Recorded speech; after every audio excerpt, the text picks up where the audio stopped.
Le ministère public se sentirait-il beaucoup plus à l'aise à faire condamner ses accusés en considérant les crimes contre l'humanité qu'il s'est donc permis de pouvoir demander la requalification des faits? C'est l'objet de cette vidéo. Suivez.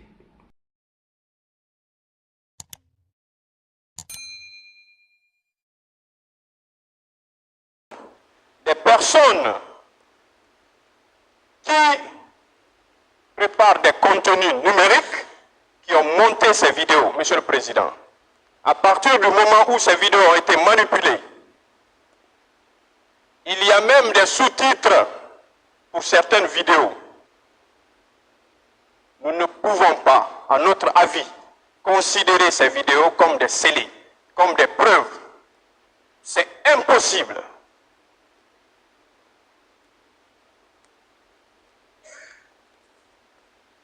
Nous avons même vu des reportages de télévision étrangère qu'on a projetés dans cette salle, Monsieur le Président. Alors, pour ne pas,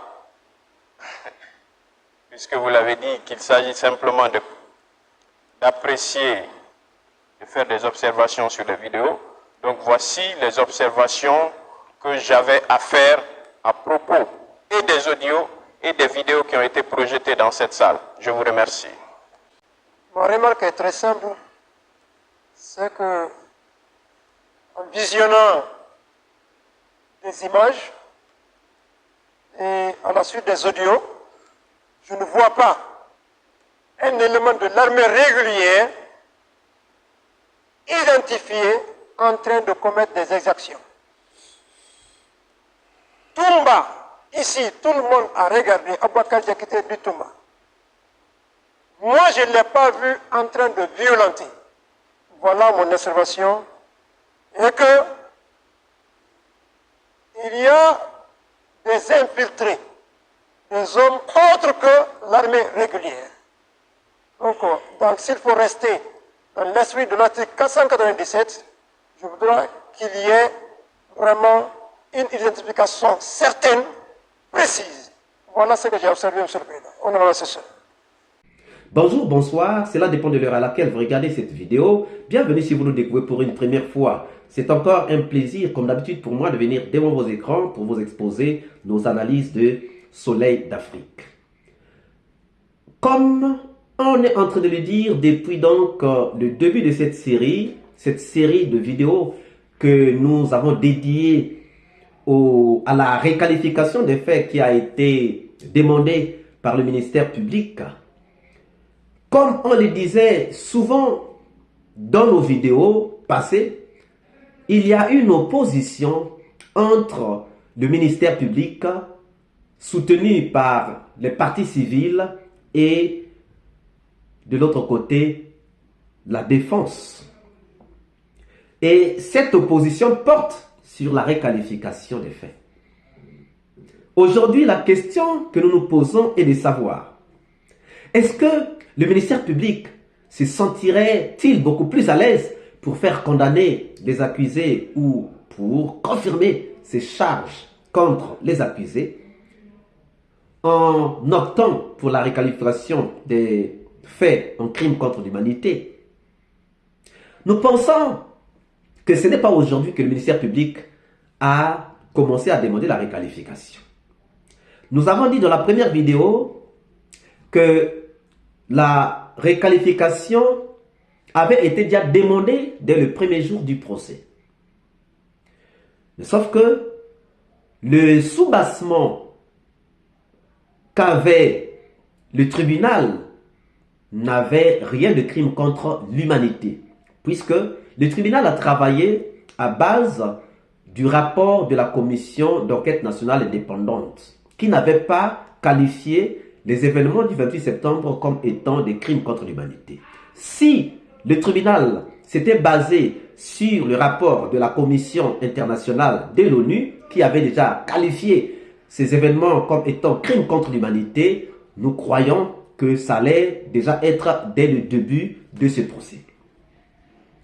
Maintenant, est-ce que le ministère a opté pour cette demande parce que le ministère pense que ça va être beaucoup plus facile pour lui de faire condamner les gens avec les crimes contre l'humanité. Puisque lorsque nous regardons ce que les avocats disent après cette demande, d'abord après la présentation des éléments de preuve, les avocats de la défense ont boudé ces éléments de preuve. Il y a même un avocat qui a dit que ce ne sont pas des preuves à considérer, ce ne sont pas des éléments à considérer. Et donc, juste après ça, il y a eu la demande de la réqualification. C'est là où les gens se disent que c'est parce que le ministère public n'a pas pu avoir des preuves que le ministère public a préféré demander la réqualification en crime contre l'humanité pour faire condamner les gens. Mais pourquoi aussi la défense est-elle en train de refuser ou de s'opposer à la réqualification des faits en crime contre l'humanité? Ne pensez-vous pas aussi que la défense se sentirait beaucoup plus à l'aise à défendre ses clients sur les faits que sur les crimes contre l'humanité? Ce qui est vrai, c'est quoi? Nous prenons un exemple. Si nous restons sur les faits, il est reproché, par exemple, à Toumba, des crimes, des viols, des coups et blessures volontaires. Est-ce que vous voyez? Sur les faits, c'est ça. Ce sont ces trois infractions-là. Je prends un exemple. Il faut donc prouver que Toumba a tué. Il faut donc prouver que Toumba a violé. Il faut donc prouver que Toumba a donné des coups et blessures volontaires. Or, déjà avec les éléments que nous avons vus, nous avons toujours dit que ce ne sont pas seulement ces éléments. Ça, c'était des éléments qui étaient venus avec le dossier et avaient accompagné donc le rapport de la commission d'enquête nationale indépendante. Donc déjà avec les éléments là, avec les éléments de preuve qu'on a amenés, on n'a pas vu Toumba tuer, on n'a pas vu Toumba violer, on n'a pas vu Toumba donner des coups et blessures volontaires. Avec les éléments qu'on a vus, on n'a pas vu Dadis tuer, on n'a pas vu Dadis violer, on n'a pas vu Dadis donner des coups et blessures volontaires. Donc, c'est compliqué, donc ça va être difficile de condamner les accusés. Pourquoi? Parce qu'avec ces éléments-là, nous attendons les autres éléments. Mais avec ces éléments-là, on ne trouve pas là où Toumba viole, là où Toumba tue, là où Toumba donne des coups et blessures volontaires. Donc, ça devient beaucoup plus compliqué pour le ministère public et ça devient beaucoup plus facile pour la défense parce que la défense va dire donnez-moi les éléments, il n'y a pas d'éléments. Qui a témoigné contre Toumba? Qui a dit que Toumba m'a tué? Qui a dit que Toumba a tué mon frère? Qui a dit que Toumba m'a violé? Qui a dit que Toumba a violé ma soeur? Qui a dit que Toumba m'a donné des coups et blessures volontaires? Qui a dit que j'ai vu Toumba donner des coups et blessures volontaires à quelqu'un? Donc, c'est là où ça risquera de coincer le ministère public. Et oui, ça risquera de coincer le ministère public qui risquera donc de voir ses accusés sortir de la prison. Il paraît aussi évident qu'il est très facile de faire condamner avec les crimes contre l'humanité, car il suffit de se baser sur la responsabilité par commandement. Parce que c'est ça, le premier principe, le plus grand principe qui va rentrer en jeu si les faits sont requalifiés en crime contre l'humanité. La responsabilité par commandement. Il suffit qu'on retrouve des gens qui étaient au stade, on condamne leur chef. Parce que l'armée, c'est des ordres. On ne peut pas aller sans recevoir des ordres.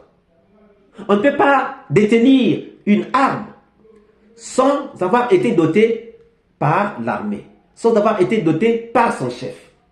Donc, ça va devenir beaucoup plus facile pour le ministère public de faire condamner des gens par les crimes contre l'humanité que par les faits.